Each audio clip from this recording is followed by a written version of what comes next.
Hello my friends, Mikkel Renna here. If this is your first time joining me, welcome, and if you're returning, welcome back.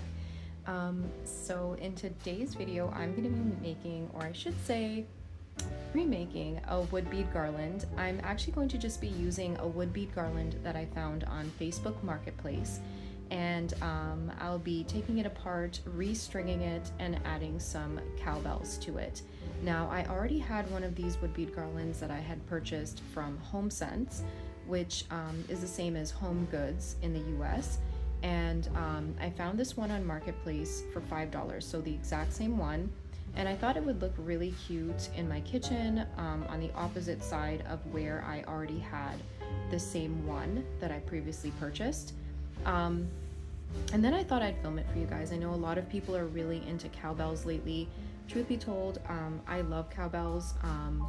I decorate with them year round. So if this is your first time here on my channel, you would not have heard me say this before, but every time I do a video with cowbells, I'll actually mention that I do decorate with them year round. I think one day I'll just do a whole cowbell video and show you what it is I've been doing. But this is a super simple, super easy craft. And when you finish with this garland, you can decorate with it, like I said, year round.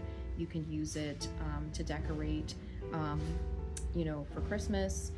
I think it would look lovely. Right now I have one of mine on my buffet, and I have another one hanging in the kitchen.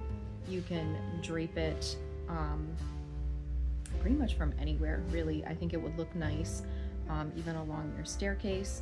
But in any case, without further ado, let's get started.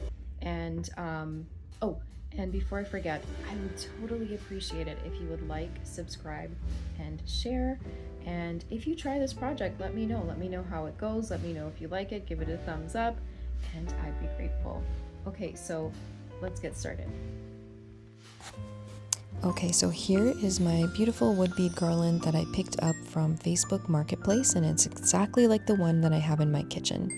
So you'll need a bobby pin that's going to act as a big needle. You'll need some twine and some scissors. And of course, the star of the show, you are going to need 2 cowbells. So I purchased this garland from Amazon, and it came with 4 bells. It's beautiful just the way it is, but I really just purchased it for the bells, so I'll be taking them off of the rope.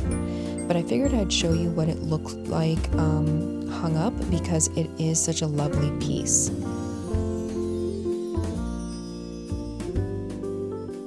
So here's what it looks like if you don't want to take it apart, you change your mind, and you just wanted to see what this garland looks like, and it is absolutely lovely. Love it!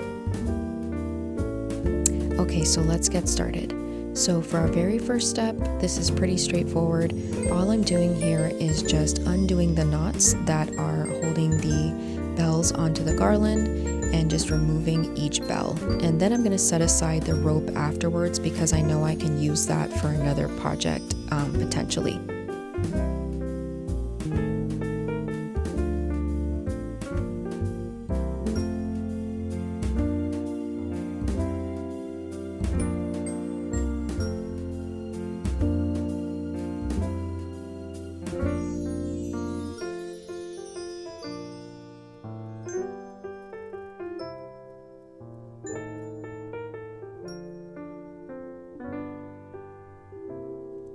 Okay, so next I'm going to undo the beaded garland itself. Now, you don't have to re-bead this. You can actually just tie, one bell to each end. I'm actually not going to be using all 4 bells for this craft project. I'm just going to be using 2. So if you wanted to, you could undo the end of the beaded garland like you just saw me do there, and then just attach your bells. But I like a really clean finish for my bells. I don't like anything poking out or just really awkward stuff. I didn't want any globby glue either. So for me, it was just easier to re-bead the garland all together with the bells at the ends. So all I'm doing here is I'm going to be measuring 2 strands that are half the length, or I should say the full length of the garland itself. So you need 2 strands that are the full length of the garland. and then you're going to take one strand and use a lark's head knot to string one bell on, and the second strand you're going to use a lark's head knot like I'm doing here and string the other bell on. So you're going to have two separate strands that have been doubled with the bells on. Next, I'm going to thread my bobby pin and I'm going to start beading my garland.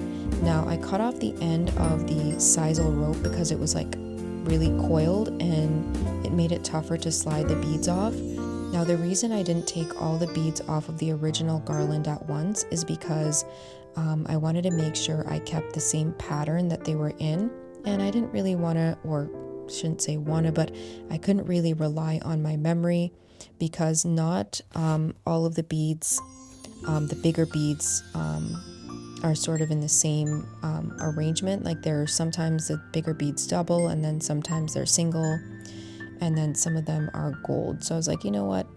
I'm juggling a lot in my head right now, so I'm just going to leave it on the rope itself and on the sisal itself, and then take the beads off one or maybe three at a time, whatever can fit on the bobby pin. But this is a pretty quick project. However you want to do it, you can do that if you are confident that you can just remember the pattern. I mean, it's not difficult, but like I said, because I'm juggling so much, this is just how I keep everything well ordered, so that way if I get distracted or if I have to go help my kiddo with something, I don't have to come back and sort of calculate. I can just continue because everything is already on the garlands, and I just can go ahead.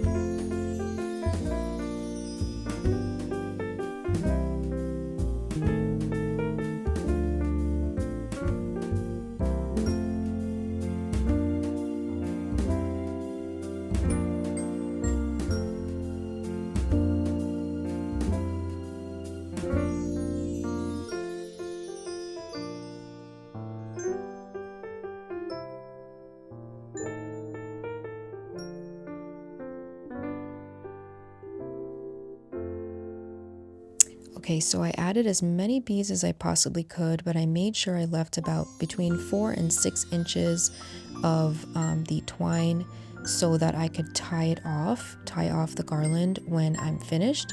And now I'm just going to continue and add the rest of the beads on the other garland. So I ended up with a lot more floss.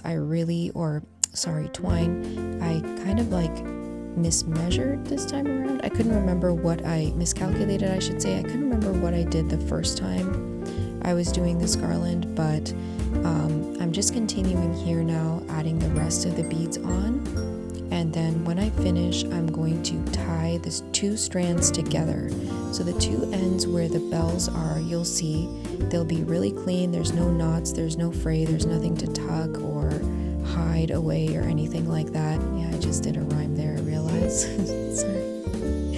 And then we're gonna tie them off, and that's what I'm doing here. And yep, it'll be completely seamless. You won't see where they're joined. You just want to make sure. You can actually add a little drop of hot glue as well to your knot, just to make sure that it doesn't come loose. And I don't always make my garlands super tight. I like to make sure that there's a little bit of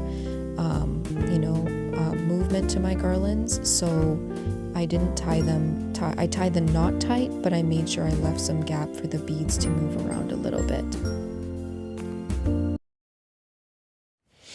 Okay, my friends, so at the beginning of the video, I mentioned to you that I have two of these garlands. This is the original one that I made, not the one we just did in the video.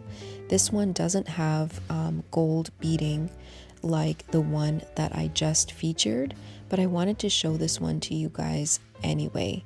Now, here's the one I just did in the video, and I love the way that it turned out. I decorate with these year-round, and I just find interesting places to hang them. And I love putting them on the shelving unit in my kitchen. It just adds a little bit of detail and is so much fun, and they're just so cute.